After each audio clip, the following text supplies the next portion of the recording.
Happening now, we want to welcome our viewers from across the United States and around the world. This is the EdTech Situation Room. Good morning, good day, good evening. This is EdTech Situation Room, episode number 125 on February 13th, 2019, the day before St. Valentine's Day, or as my wife and I like to call that day, Amateur Day. And we are joining you, or I'm joining you live from Missoula, Montana, where I am the Assistant Director and Curriculum Director of the Montana Digital Academy, the state virtual school whose offices are nuzzled into the University of Montana campus in Missoula, Montana. And joining me, as always, is Dr. Wes Fryer. Good evening, Dr. Fryer. How are you this evening? Good evening. I am well and glad to be joining, and it's an exciting time. I'll just leave it at that. It is an exciting time. So lots of interesting stuff going on in both of our worlds. And as always, I am super thrilled to be able to spend an hour with you each week talking through the news and looking at what's going on in the larger technology world. And for those of you new to the EdTech Situation Room, first, welcome to our humble podcast. We hope you find some value in our hourly conversation each week. But we take news headlines from the technology arena and kind of take a look at them from a school, education, student, teacher, administrator standpoint to try to find some meaning in all of the massive changes that are occurring in our world due to technology. You can find all the links we discuss at our website, edtechsr.com. And as always, you are absolutely welcome to join us live. You can just go to our Twitter channel. EdTechSR is our Twitter handle, and we broadcast there when we are out and live. And we usually have folks sitting in our chat room that can answer questions or pose us questions. And hopefully you're going to meet our moderator, Peggy, who is a weekly viewer of our podcast. So, Wes, I know that you've had a busy week or so. Is there a particular place you'd like to start tonight? I have a theory where you might start, but... Okay. Well, actually, I didn't put in too many articles. Some of the ones I put in were a little quick. I definitely want to talk more about podcasting and Spotify. I'll just do a fast one, which is just that if you are a Flickr user and you have not gone pro, you have another month in order to go ahead and pay that, or have someone else pay your Flickr Pro payment. Ars Technica on February 7th says Flickr gives free accounts a few more days to save their pictures from destruction. And if you're not aware of what's going on, Flickr was purchased by SmugMug a number of months ago, and I think that was a really great move. Flickr is one of the original Web 2.0 platforms that was just really fantastic for networking and has developed into an incredible archive, especially with all of the Creative Commons licensed photos that are there. And so SmugMug decided that they are going to maintain all of the Creative Commons licensed images, regardless of people's status as a pro user or not. Prior to the announcement, you couldn't just say, hey, I'm going to upload, change all my pictures to Creative Commons and get them saved. So if you had done that before they made the announcement, you could do that. But anyway, there's a little bit more time, and I continue to love Flickr. I was just using Google Photos. Well, I was trying to use Google Photos actually to find a picture of our dog. So unfortunately, face recognition does not yet work with canines on Google Photos, although... Actually, so that's interesting you should mention that, because I think it does, because some of you that listen, I may be Facebook or Instagram folks with me, our beloved dog Berkeley passed away a couple of weeks ago after a brief illness very late in her life. She's a very old dog, probably 14, maybe 15, and we had 13 wonderful years with that sweet dog. But I can go into Google Photos and type the name Berkeley, and it recognizes pictures of her as opposed to just dogs. That's pretty cool. Now, is that because you think you tagged them? At some point, I tagged Berkeley. Yeah, and it sniffed out other dogs. But it did find other ones. Oh, that's awesome. Anyway, I did find some on Flickr, but that was because I put a dog name in a title. So yeah. Anyway, Flickr is great. So glad that it's living on, and as is the case with any kinds of web tools, if we're not the product and having our data monetized as part of the surveillance state model, we need to find ways to pay, and consumers need to find ways, companies need to find ways to monetize so that they can stay afloat and not go the way of Posterous and these other, wonderful tools that have gone to the Web 2.0 graveyard. Let me ask you this, Wes, and I know how big of a Flickr user you are. Are you going to pay for a pro account?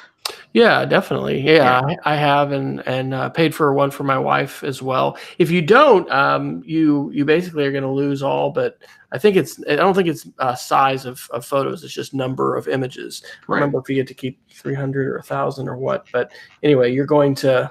I guess I should look at the article again. 1,000 is the cap. So everything beyond that's going to be toast. So I still use Flickr images all the time in blog posts. Yep. I really like Unsplash, but there's a great tool called Image Coder, which doesn't have an ER at the end. It's just an R. But I use that embed code. Honestly, I don't know how that affects. I've not moved on my WordPress sites over to SSL and secure, and I think you're supposed to have your images all coming from one site. Anyway, done that for a long time, and I think that probably is part of the reason why my WordPress installation isn't just ridiculous, because it's like over 5,000 posts or something since 2005, but not a lot of images that I have hosted myself. I am embedding them from other people who have generously openly licensed their content and allowed for that kind of reuse, which incidentally is still a phenomenal intellectual property lesson for students, and helping them understand what it means to have public domain image use, or rights to content, what Creative Commons is, and then how they can use that themselves for their publishing. So there's your connection to digital literacy in the classroom if you haven't introduced students to those things. Well, and you mentioned Unsplash, Wes, which is a great a website that has a lot of high-quality images that can be used in projects without the worry of copyright. And there are now dozens of sites that have similar type libraries to Unsplash. And that's different than 10 years ago, right? Like if you were looking for a large troves of images that have open or free licensing, Flickr was really the best place to do that, and had a great search engine. And it is good news that they're going to allow Creative Commons licensed photos to not count towards the 1,000 photos. And I think those were ones that were previously, if I remember correctly, that it's ones they'd previously marked in that way. That I don't think that's new. Maybe new images. Yeah, any photo uploaded before November 1st, 2018 and licensed with a Creative Commons license will not be counted against the 1,000 picture limit. So, and that means that, the 34 million images, I think the last time I looked, that are Creative Commons licensed on the website will stay there for, the at least foreseeable future. But yeah, big change. And we've talked about this a couple times in the podcast. Flickr was its own thing, then purchased by Yahoo. Then when Melissa Myers took over Yahoo, there was a upswelling from the Flickr community in an attempt to get her attention, to try to make Flickr kind of relevant again. It's not that it was not relevant. It's just that it had been surpassed by other ways of archiving your photos. Google Photos is my preferred one now for that reason. So let's hope SmugMug, which has its own very, very, very dedicated community of users, can breathe some life into that wonderful tool. Absolutely. Okay, another piece of breaking news. This morning at 11 a.m. Pacific, NASA announced that the Mars Opportunity rover is being put to rest. They're considering it dead now. And for those of you unaware of the Opportunity rover, this was a 14-year-old project that was supposed to last 90 days. It was designed to to send signals back for 90 days, including some testing and some photos. And it's lasted the last 14 years. And in summer 2018, it sent a signal saying that it was low on power and cold. And so it was going to go into a low power mode, which kind of waits for the sun to shine so it could use its solar cells to try to recharge its battery and warm back up again so it can continue its roving. And that was the last they heard from the Mars Opportunity Opportunity rover. And I've heard and read so many great stories about this in the last 72 hours. There was an amazing NPR story last night where people were a little choked up, actually. The reporter that they were talking to was a media person, I think, from the Jet Propulsion Laboratory, that was a little choked up and kept referring to the rover as a her. And there is an area that the person talked about that was the heart of the rover, which was a small package of sensitive electronics that was very protected from the elements internally, that had its own heating system. And they were going to try one more time. They did it overnight last night. They send the last commands to the rover to an attempt to get it to just ping, right, to just say it's available or it's there. And they were hoping that that was the last shot. They've been trying to do this since last June, and at 11 a.m. this morning, they declared, 11 a.m. Pacific time this morning, they declared that the project is considered completed. That's how they decide to use that. And it spent, better part of a decade and a half going around. It drove around 28 miles on the surface. It had sent back countless numbers of interesting images. It had sent back an extraordinary trove of scientific data. And the fact that it was designed to last 90 days and yet, crested 14 years before it ultimately stopped sending signals back, I think is a pretty incredible tale of human ingenuity. So, Wes, I know you happen to be a space and NASA buff. I'm assuming this was sad news to you as well. Yeah, definitely. We actually watched the Matt Damon Mars movie, which is, the name is evading me. I think over the holidays, and it's incredible. I mean, I loved sharing, when I went back in the classroom a few years ago, curiosity links, I called them, with students, and this rover, I mean, the Chinese Space Agency just landed a rover on the far side of the moon, over the holidays. It's incredible. And the ways in which robotics has matured, and it's not just for Legos anymore. I mean, it never has been, but it's just our son actually at the Colorado School of Mines yesterday was at a job fair, and this is for internships, and this is his junior year, so this is a pretty big deal, for him to try to get an internship, and maybe with a company that I'll work with. And pretty much he talked to, I think, 8 different companies, and all of them were involved in robotics or coding. And I mean, there was a UAV company he talked with. So anyway, I just think it's great. There's so many wonderful opportunities for students to have their imaginations inspired by what is going on, and the work at NASA is vital. And hey, I think it probably is a good idea for us to become a multiplanetary species. We've had, I think, 6 species ending events, whatever they call them. I mean, that's, Armageddon type. I don't know. There's a word for that, right? But we've, just like the asteroid that hit the Yucatan that we think, did away with the dinosaurs. Yeah, I mean, these things happen over millions of years. So who knows? We may be here for thousands and thousands of years, and we will be transformed into a different species, I predict, probably by technology. But anyway, it is a very important aspiration to be moving beyond the planet. And it is sad to see this happen, but it's also a reminder of just Mother Nature, because I think it's basically the dust storm that covered up the solar panels and led to the death of Curiosity, but certainly outlived its predicted lifespan. So that's great. Yep.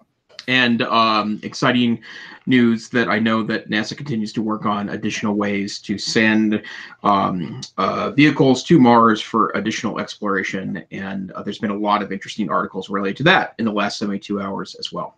Definitely. Okay, Wes, where to next, sir?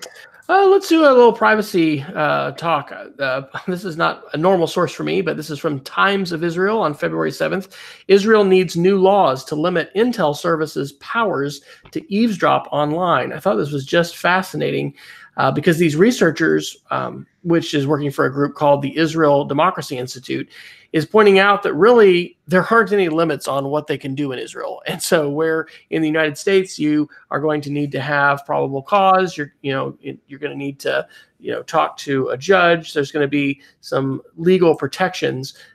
basically, in Israel, you're going to be able to do just about anything you want with data for as long as you want. And so the article begins talking about the Edward Snowden disclosures in 2013 and the debate over rights to privacy and implications for surveillance. And, when we've talked about Jamal Khashoggi and, the kinds of things that have happened with police powers and hacking and surveillance. And, I think it is, by all reports, Israeli technology that allowed for a phone hack that was tied to what the Saudi Arabian government, did. These police powers.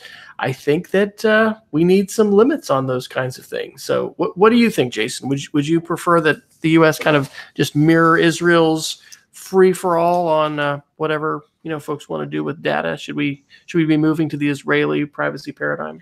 Well, that's a really interesting segue to bring in a second article that I think helps kind of provide a second side to this. So today's CNET reports that there has been a recent report by Watchdogs, the General Accounting Office, that apparently that despite the fact we have a number of specific rules, and you mentioned a couple of the notions of due process and constitutional protections for our data, not necessarily our private data, but in context of things like laws we may or may not be breaking, there is a lot of privacy built into our Constitution, even though the right to privacy itself doesn't appear anywhere in that document. And the General Accounting Office says that what is basically happening right now is the federal government's investigation and engagement over privacy issues has meant that we don't actually enforce any of these rules, and at best we usually will slap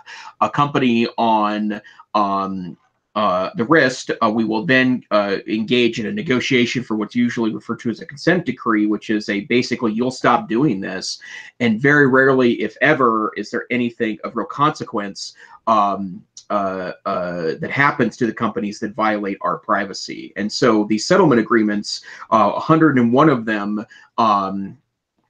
since 2009 between the Federal Trade Commission and companies that have been found sticking their digital noses where they don't belong in violation of U.S. privacy laws, they've got away with it without any fines at all. And so what's interesting about what you're saying, Wes, is that I don't know what's worse, right? Is it worse to have no laws to do this, where the government has nearly unlimited control? And I wouldn't seek to debate the merits of what Israel does, because I think that they probably have a long-standing constitution that's very different than most other countries, simply because of the genesis of their existence, right? But then on the other side of it is that we have this perception of privacy with rules and things that have go back to constitutional protections that aren't really enforced at all. And even if you do somehow violate one of these rules, then the worst that happens to you is a finger wag and a promise not to do it again.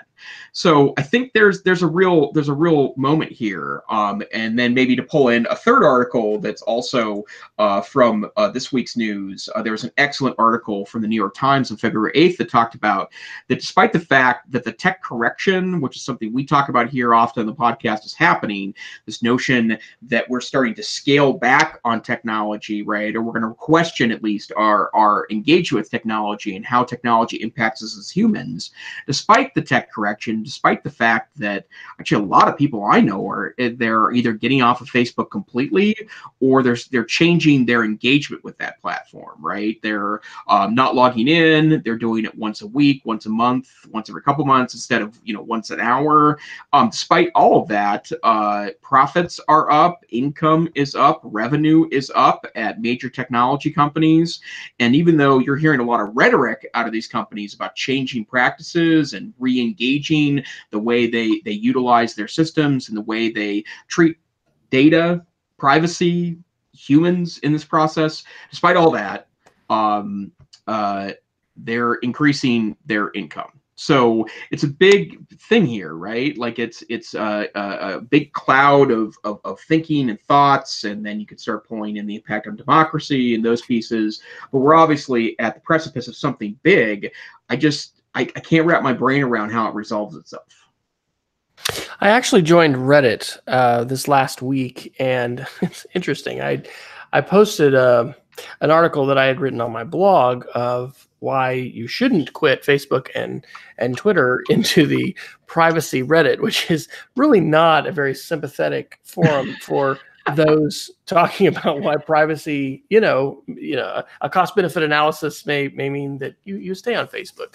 I think that the network effects, that's such an important economic concept. In fact, let's link back to school, right? If we're not talking with students and helping them understand network effects, then we're really not understanding the modern economy. And I don't just say the modern digital economy. Let's just say the modern economy, right? Because the degree to which Amazon is just a tremendously huge player, and they're just going to continue to grow, right? In healthcare and these other things, we may talk about Eero and that purchase that was, it's frustrating to see, relatively small companies that are being successful, just being eaten by the bigger fish.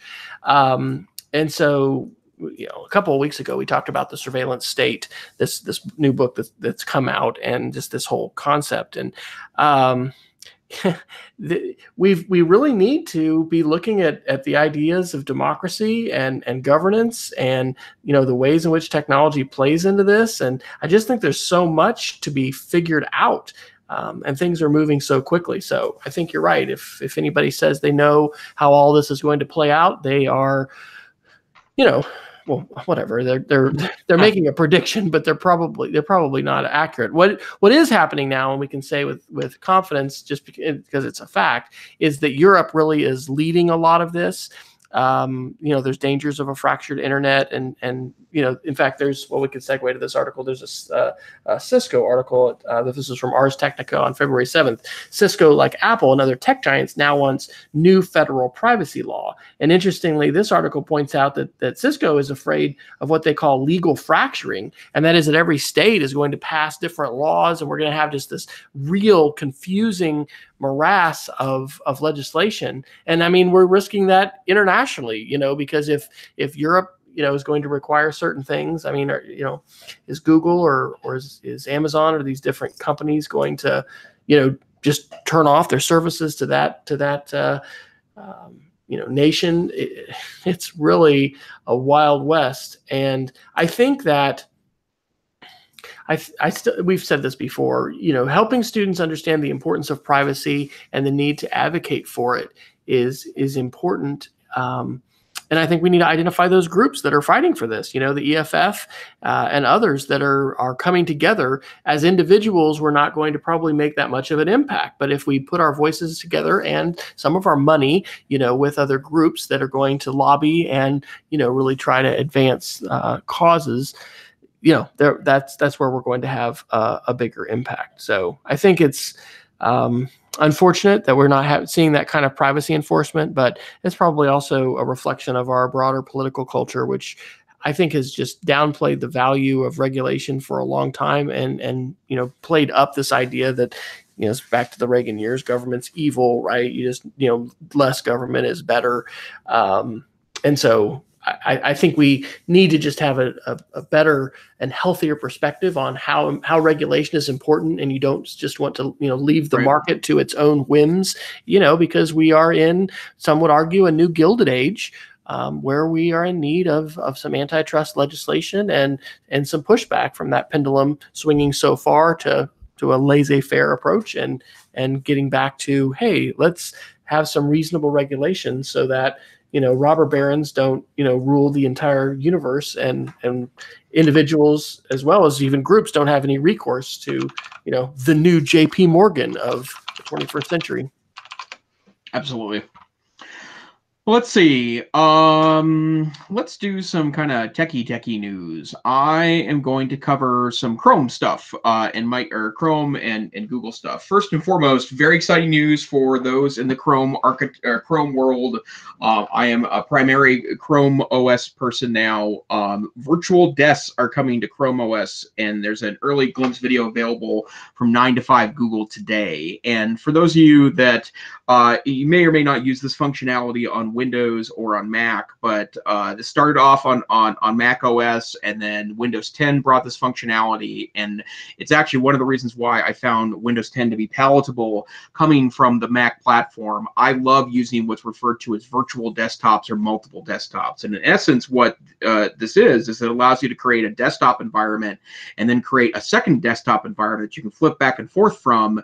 In order, for me, it was always a kind of a means of productivity. I could keep a set of tools on desktop 1, a different set of tools on desktop 2, and then flip back and forth. And it's something I've really missed when I'm on my Chromebook or I plug my Chromebook into a desktop docking station, is that especially at work, I like to be able to keep a couple of different projects going at the same time that maybe have different sets of windows, different tools open, and you start to get a little crowded after a while if you're not using virtual desktops. And in fact, especially on the Mac, there's a very elegant gesture on a trackpad or a magic pad where you can take 4 fingers and swipe over to the other desktop. In fact, Wes, one of the first times I met him face to face, called those Jedi moves, right? That you can use your fingers to do magic things on the platform. But 9 to 5 Google was also reported on Chrome Unboxed that virtual desktops are almost here, and they appear to be coming in, I think, Chrome version 75. Right now we're on 72, and the super unstable dev is on 74. So we're pretty close to having an experiment on Chrome virtual desktops. Other quick bits, Chrome has rolled out a couple of official themes. This is another one that I honestly don't understand why more people don't do this, because I know how much people like to customize, but there are official themes from Google that you can download, and there's always been 3 or 4 of them. They've added a couple of new ones, including what's called the black and white theme on Google. It's just a way of kind of changing the look of your browser, and I agree with Robbie Payne at Chrome Unboxed that the new black and white theme is quite beautiful, and in fact, it's what is dominating my background. If you like to customize your computer, having official themes from Google is great, because you know there's no mucky code in there or something that can muck with your systems. So that's something that is super great for other Chrome OS users. And one other quick Chrome bit is that native PDF annotation for Chromebooks is live now in the dev channel, which is an extraordinary advancement to Chrome OS. Again, I am a Pixelbook user. It is the nicest computer I've ever owned, and in a lot of ways has become my go-to. I don't really flip around computers much anymore with my Pixelbook.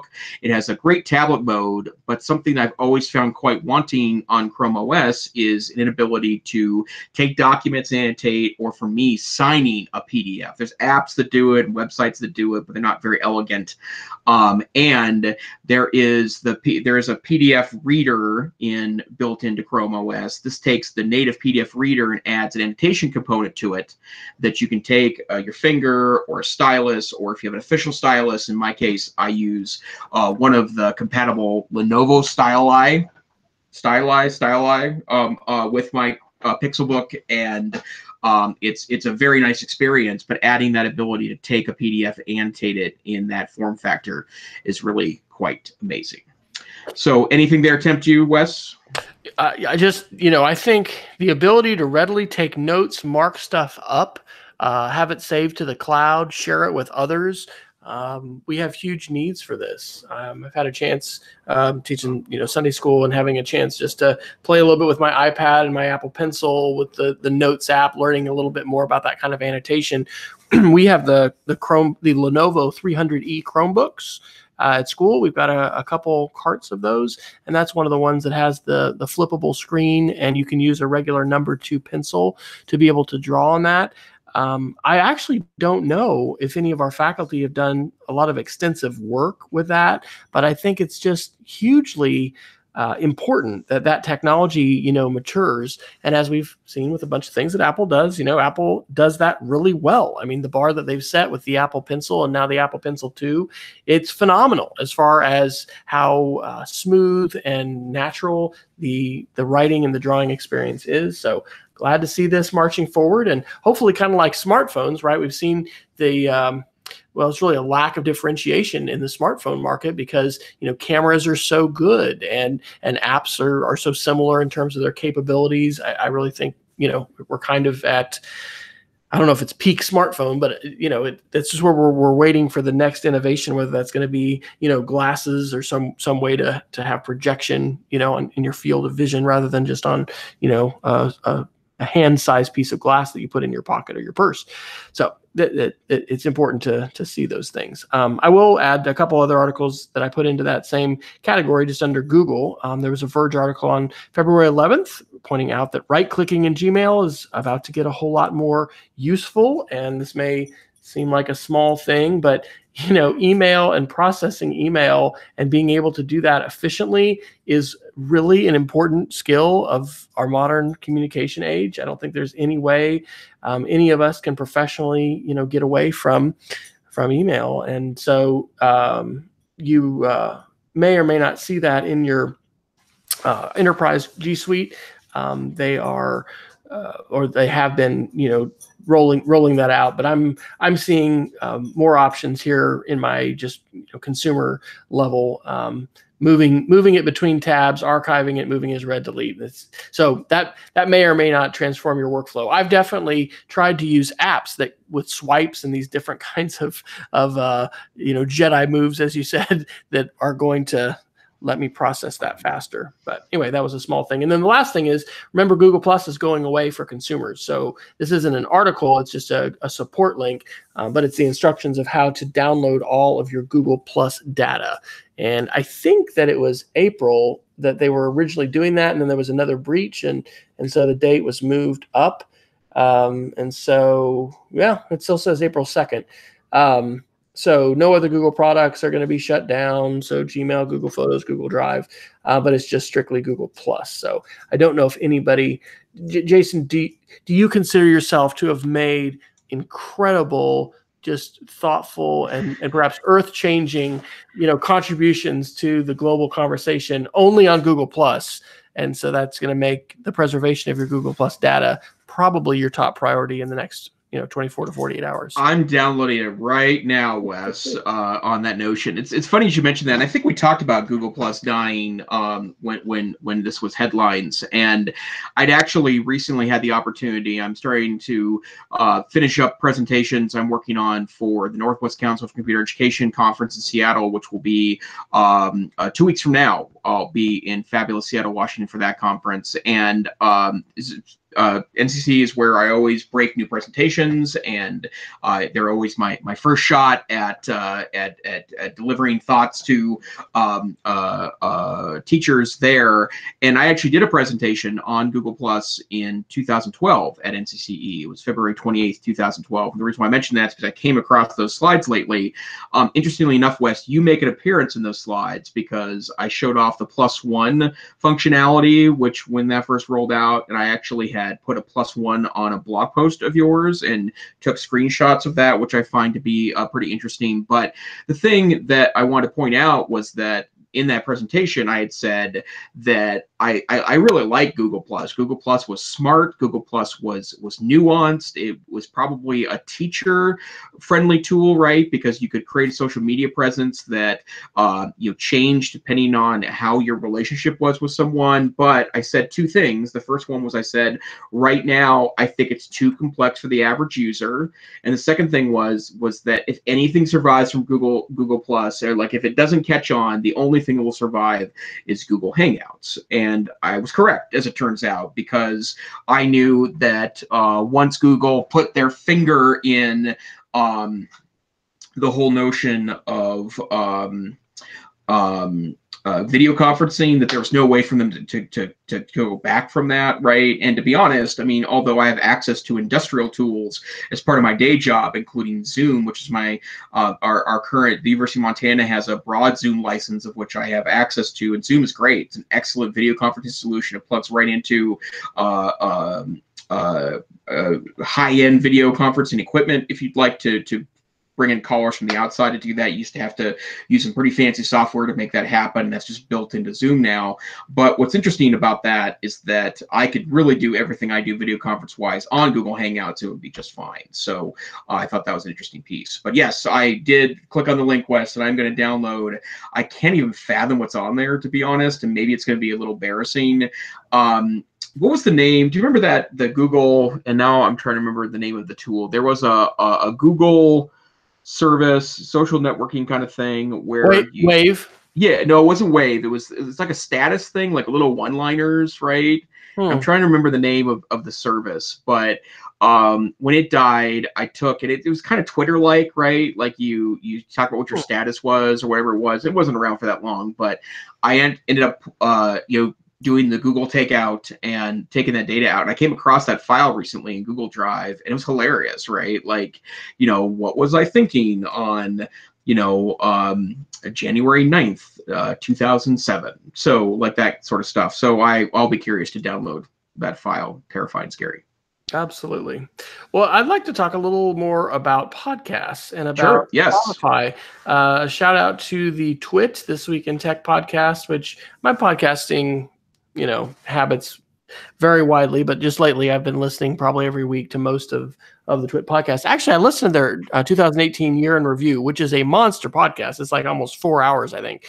But it was fantastic and just great highlights. So anyway, this is an article that they had linked in their most recent show. It's from a website called Stratechery, which is, I think, a play on strategy and technology, from February 7th. And it's called Spotify's Podcast Aggregation Play. And so as they talked about that on the episode, one of the things that they talked about, Leo did, that I totally agree with is, I don't want to see Spotify kill podcasting. As we talked about last week, Spotify has purchased two real big players in the podcasting world. And as this article points out, they're very, very different. They bought Gimlet Media, which I think has around 25 different shows and is very NPR-esque in terms of its formats and the way that most of those sound. And then also Anchor, which is a podcast creation platform and a phenomenal creation platform. And so part of this article talks about, monetization and Spotify's profits. And, they're making a big bet here because they have purchased, these two different companies for, I don't know what the combined number of millions of dollars is, but it's gigantic. So, when a company does that, they are expected to, monetize that and get that amount of money back in spades, because, it's going to be this phenomenal, web company. And so is it going to become by original content? We don't have, and through machine learning and the ability to take audio and make it searchable, convert it to text and make it searchable, we don't have an AdSense for podcasting yet. And that's probably a pretty big development in terms of the monetization of the web. And, of course, I don't think ads made any educators or educational bloggers, quit their day jobs and get filthy rich. But it's really interesting how different the music industry is to the podcasting industry. Wondering what does this mean for the future of podcasting? As they pointed out too in that Twit podcast, Apple did a nice job really amplifying podcasts, but not trying to take control of it, right? You really want podcasts to continue to live on the open web, as this podcast does, and hopefully almost all podcasts do. Unless you have a walled garden and you've got members only content and a password and whatever, podcasts can be listened to on any kind of pod catching software. Now they can be listened to on different kinds of smart assistants. And so this is just a very good article with the analysis that they're putting here, and trying to consider what Spotify is going to try and do, and hopefully what they're going to do is going to help podcasting. It's not going to diminish the open nature of it. But I do think that it's ripe for transformation and for continued innovation.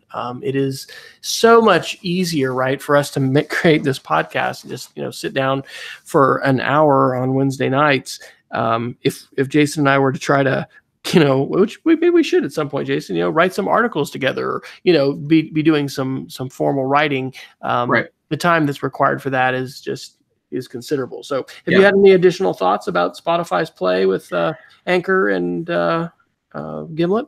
Yeah, I did listen to the co-founders talk to I think it was Peter Kafka at Recode. I can't remember where I listened to it, and I should I have some friends that join me in being big podcasting fans. It's just such a great content venue, and I really do think there's something in it from the standpoint of being an interesting play for kids to create content, both creating content in the classroom and utilizing the extraordinary trove of content available in classrooms. But one of the interviews was the day after, actually it was the day of the purchase was announced, and there were some hard-hitting questions about, was this about returning money to the venture capitalists? They raised $20-something million.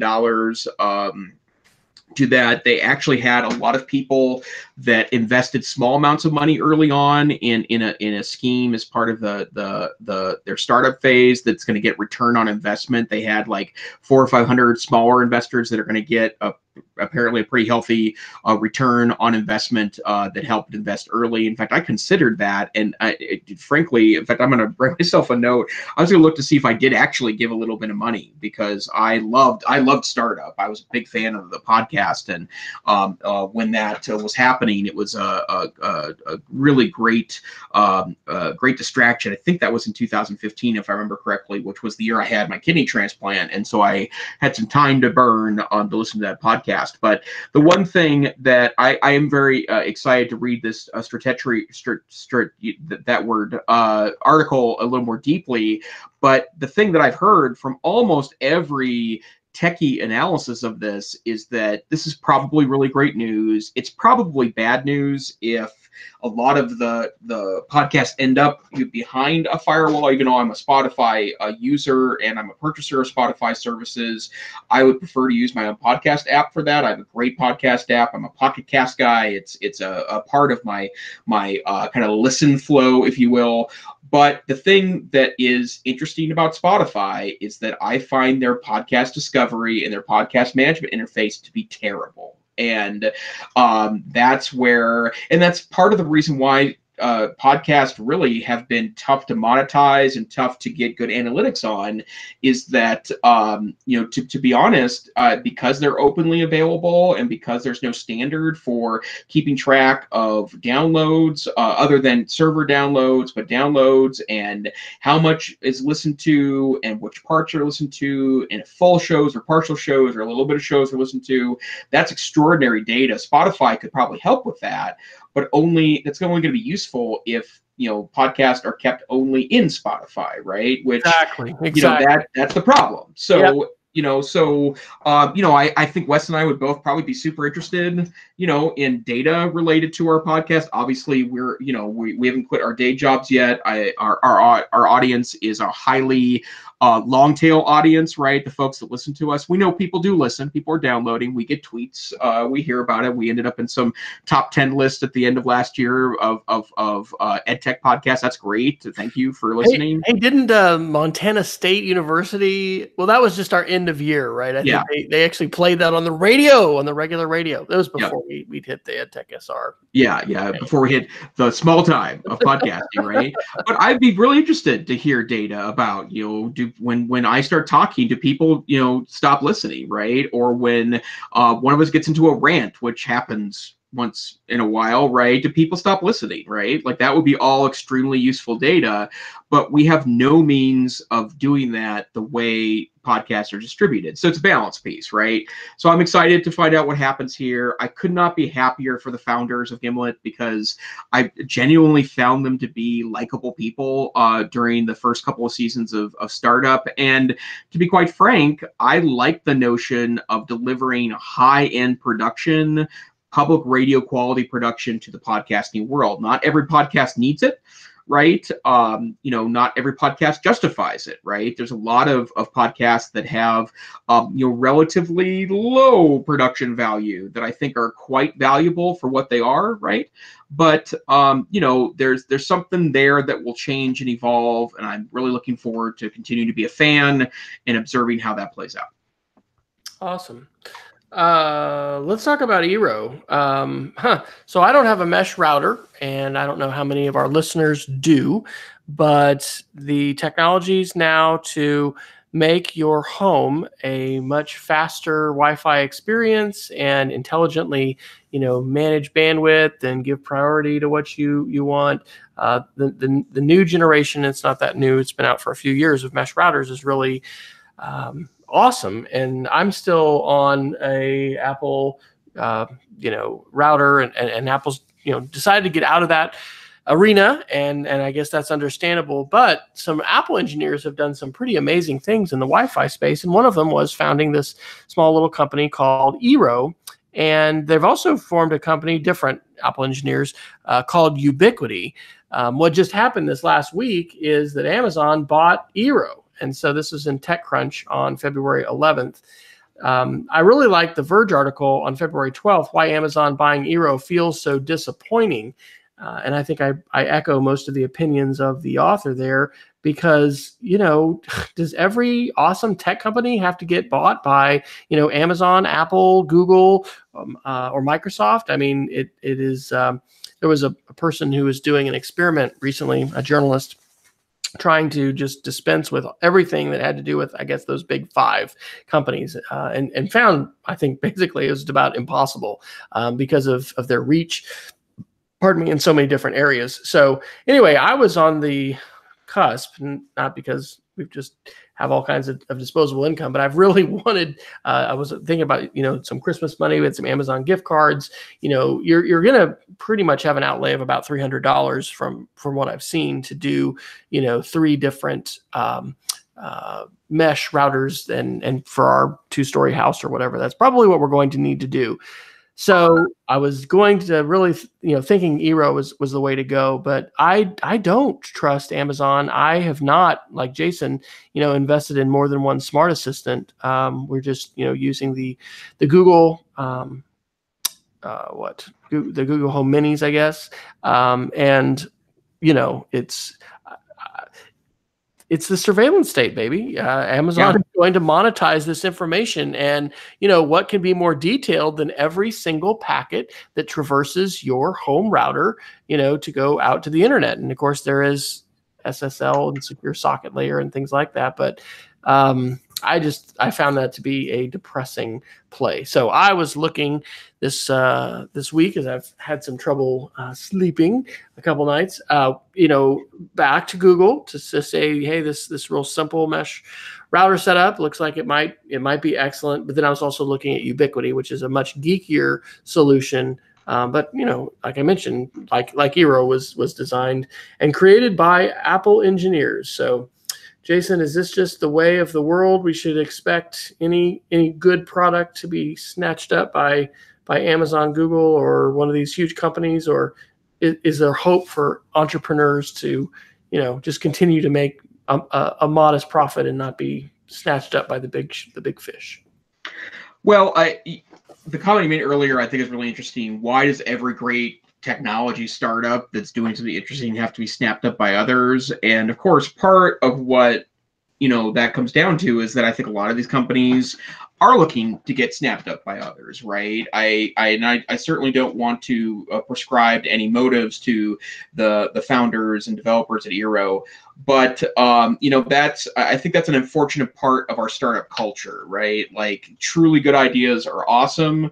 And in fact, it reminds me of the plot line of the HBO sitcom Silicon Valley, which is an excellent depiction of kind of startup culture and what that looks like, and pivoting and buying out and that sort of thing. Have you not seen? What's the show again? It's called Silicon Valley on HBO. No, huh? Have you not seen Silicon Valley, Wes? No.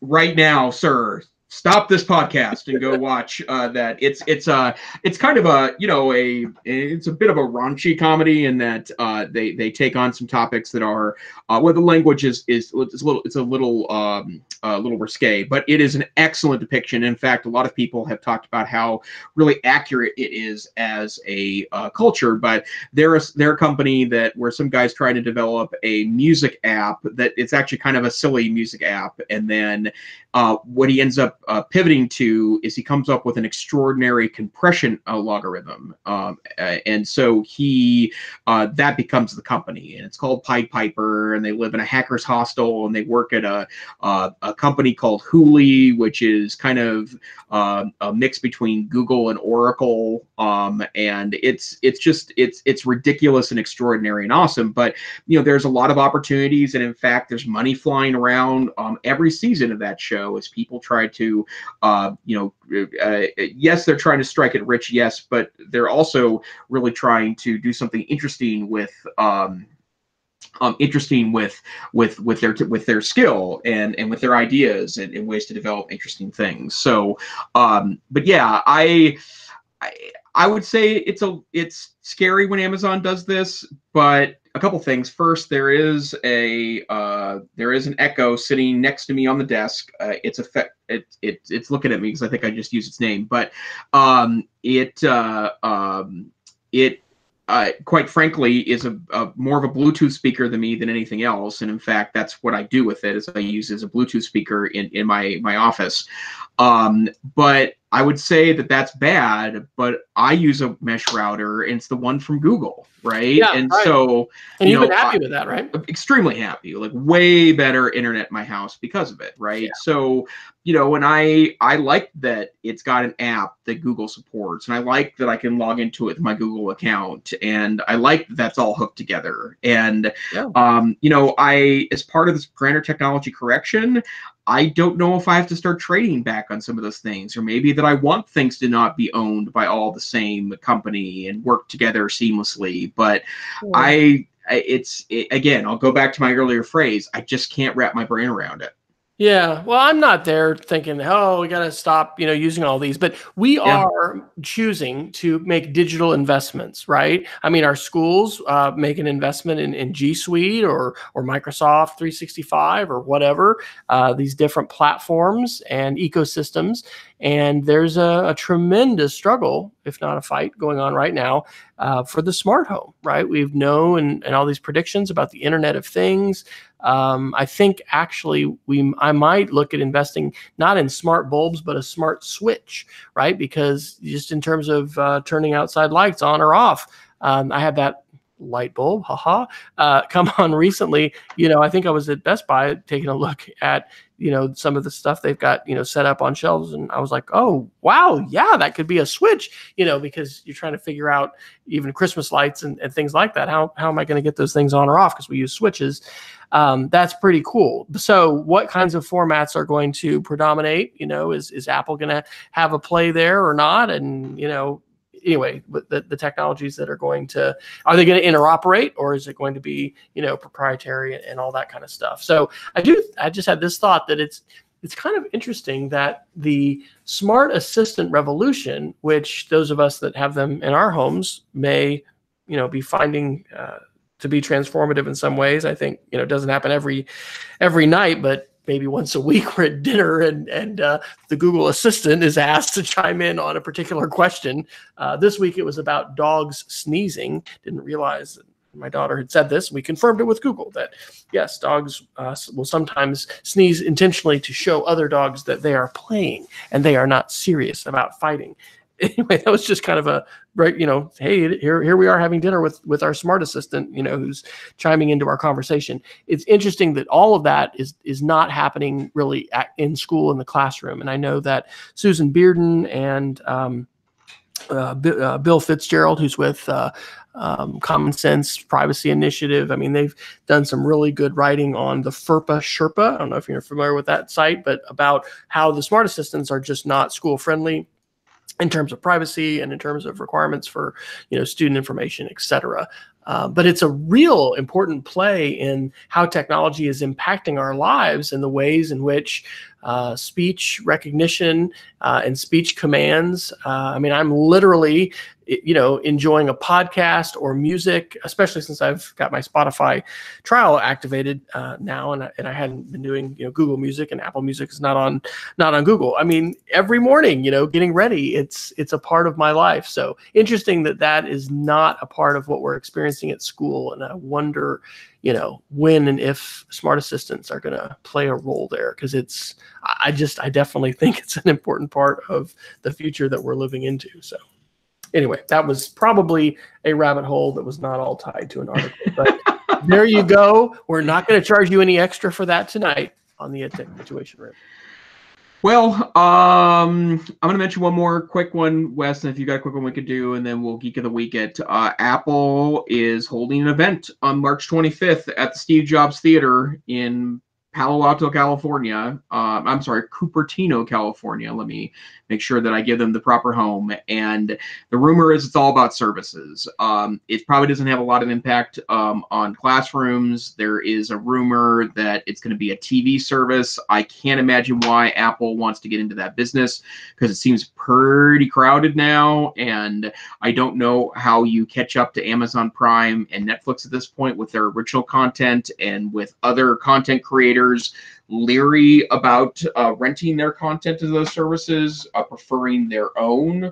But that's going to happen. And we've talked about this probably 2 or 3 times on the podcast, that most analysts say that Apple really needs to increase a service component of their overall organization to continue to be profitable and to grow over time. And that's something that will be interesting. So March 25th, and reading the Apple rumor sites, which I do occasionally peruse, there's a lot of events planned for this year. Apple is definitely, I think, trying to keep things interesting, fresh, and alive. Hopefully they will simplify the lineup for their portables and make it easier for folks who are considering that. I'll just do a quick one. This is EdSurge on February 7th. Report a new cybersecurity incident strikes K-12 schools nearly every 3 days. And this is actually a series of quotations and graphs that Doug Levin published in a post called The State of K-12 Cybersecurity 2018 Year in Review. And it just highlights how incredibly hostile the computing environment is, how all of us in schools need to be very aware of phishing attacks. I have mentioned, and I'm going to hopefully, I think, get this done, that we really just need to take our email addresses off of the public web. We require our constituents to log into an internal portal where they can find our email addresses. We had a phishing incident in January where everyone in our English department, high school, middle school, was sent the same message, and it appeared to come from that department chair. And while Google can prevent, I think, and does a good job, out and out spoofs where someone is trying to just take the actual email address of the person, they were following our exact syntax, and then it was at Gmail. And of course, there were some people who clicked on that. And so depending upon the sophistication of the attacker, it's possible for, you don't have to be clicking a link and then logging in with your Google account. There's a company called KnowBe4, and I watched one of their webinars a couple weeks ago, and I haven't found this on YouTube, and I don't know if I can get an archived part of this session that they were showing, but it was basically where you were just on your smartphone tapping to view this post, and then maybe you had to click something before this happened, but it captured the hash, which is what your password is converted to, and then the hackers are able to put that into basically a supercomputer and figure out your password, especially if it's not a very long one. That's why we need to be using really long passwords that are complex, but the length of it is even more important than the complexity of it. So anyway, a very important article highlighting one of my top 3 things, which is be safe, be connected, and tell stories. And number 1 is to be safe. So there you go. There you go. Okay, Wes, what is your Geek of the Week, sir?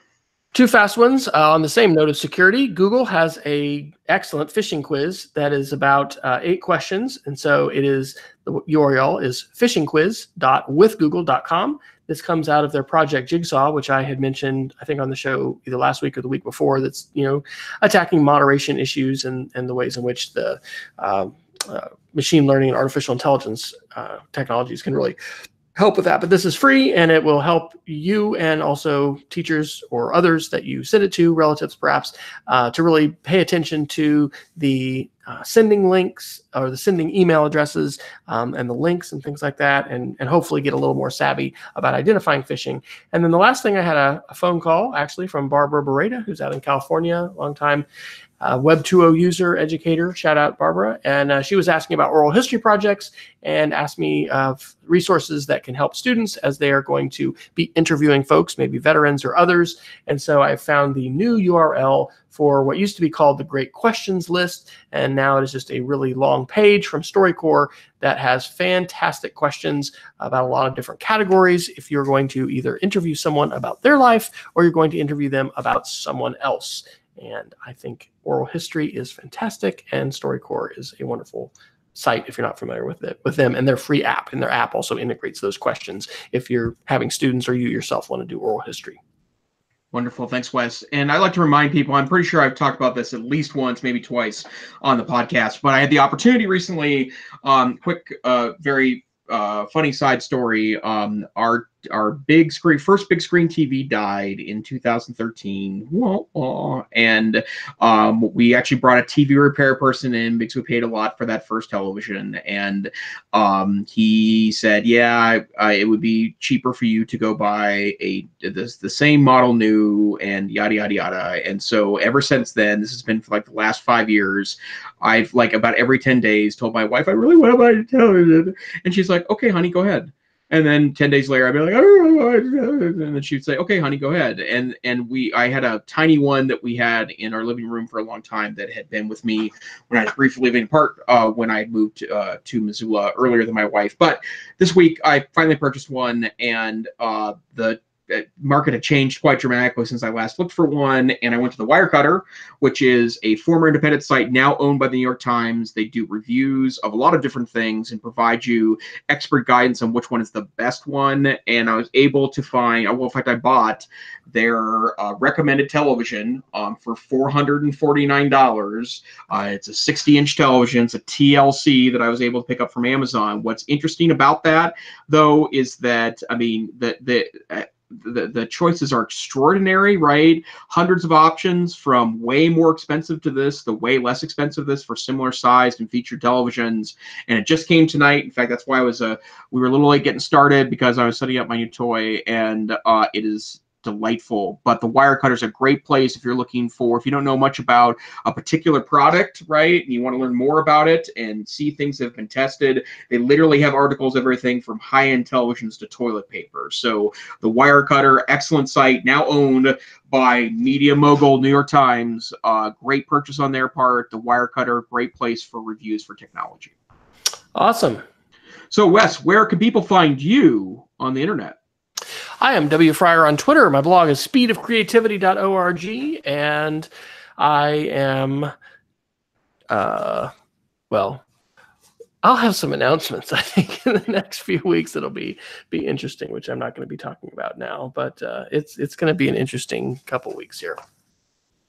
And I am at Tech Savvy Teach on Twitter, and I would like to remind you that there's still time to get to pick up registration for the NCC conference in Seattle, Washington. NCC.org for conference information. I will be there, which is reason enough to come to Seattle. Let's be honest, coffee and knife, right? You can come hang out with me in Seattle. But wonderful speakers, excellent sessions, and an opportunity to connect with some of the nicest and brightest educators in in the United States. But that's us. Let's talk about this for a second. This is the EdTech Situation Room. We are a once-a-week podcast that happens on Wednesday nights at 9 p.m. Central, 8 p.m. Mountain Time, 3 a.m. UTC. If you are so internationally inclined, you can also download this podcast at our website, edtechsr.com. You can go to YouTube and see archives of the video, which, I mean, obviously seeing these mugs is worth going to YouTube to check out those pieces, right? And also, you can find us wherever finer podcasts are aggregated, which I don't think includes Spotify. So interesting that that happened. That speaking of discovery, we really welcome your participation. You can either watch us live, you can find us on Twitter, either at EdTechSR or individual handles, and we hope to see you in a future episode of the EdTech Situation Room. Stay safe, stay savvy. Good night.